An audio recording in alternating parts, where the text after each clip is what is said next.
ஊராட்சி தினம் என்கிற தினத்தை முன்னிட்டு சிறப்பு கிராம சபை கூட்டமாக தூத்துக்குடி ஊராட்சி ஒன்றியம் மாப்பிள்ளையூரணி ஊராட்சிக்கு உட்பட்ட பகுதியில் இந்த கிராம சபை கூட்டம் நடைபெற்றது. இந்த கிராம சபை கூட்டத்திலே நாங்கள் என்ன தீர்மானம் கொண்டு வந்தார்கள் என்றால், இந்த ஊராட்சியை மாநகராட்சியோடு இணைப்பதா அல்லது பஞ்சாயத்தாக தொடர்வதா என்பது குறித்த ஒரு விவாதம் மக்களிடையே ஓடிக்கொண்டிருக்கின்றது. இப்போ உள்ள காலகட்டத்தில் எங்களுக்கு அடிப்படை வசதிகளான, அதாவது முதற்கட்டமாக பட்டா வழங்கிவிட்டு 18 கிலோமீட்டர் சுற்றளவுக்கு பட்டா வழங்கக்கூடாது என்ற அரசு தடையாணை உள்ளது.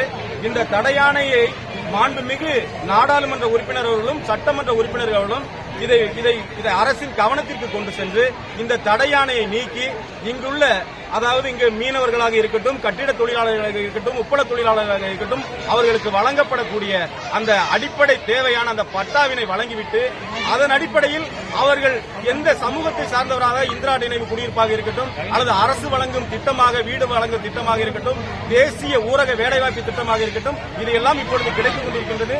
இது எங்களுக்கு தொடர்ந்து கிடைக்க வேண்டும். மக்களுடைய வாழ்வில் மேம்பாடு அடைய எங்களுக்கு மாநகராட்சியோடு இணைப்பதில் எங்களுக்கு எந்த விதமான ஆட்சேபனை இல்லை.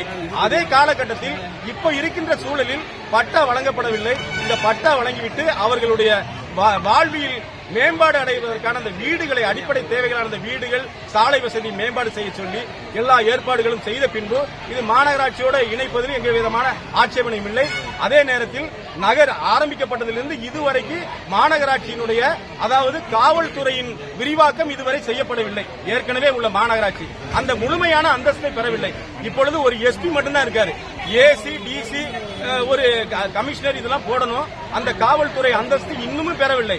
இதோடு ஏற்கனவே 2015க்கு அப்புறம் முத்தையாபுரம், இங்கு உள்ள புதூர்பாண்டி, சங்கரபேரி இந்த கிராமங்களை எல்லாம் சேர்த்தார்கள்.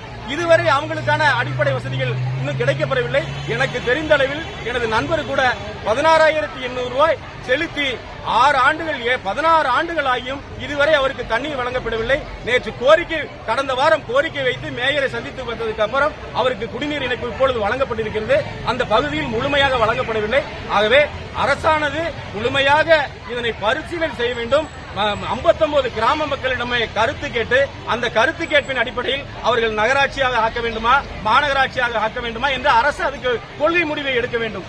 அதற்கு முன்னதாக 16 கிலோமீட்டர் சுற்றளவில் பட்டா வழங்கக்கூடாது என்கிற தடையாணையை மாண்புமிகு நாடாளுமன்ற உறுப்பினரும் மாண்புமிகு சட்டமன்ற உறுப்பினர் அவர்களும் இதை தீர கவனம் செலுத்தி உடனடியாக பட்டா வழங்குவதற்கான ஏற்பாடை வழங்க வேண்டும், செய்ய வேண்டும். அதன் பின்புதான் அவர்களுக்கு கிடைக்கக்கூடிய அந்த வீடு கட்டுவதாக இருக்கட்டும், அவர்கள் வேலை வாய்ப்பதாக இருக்கட்டும், அடுத்தாப்புல வாழ்வில் மேம்பாடு அரசு என்ன செய்தாலும் நாங்கள் ஏற்றுக்கொள்ள தயாராக இருக்கின்றோம்.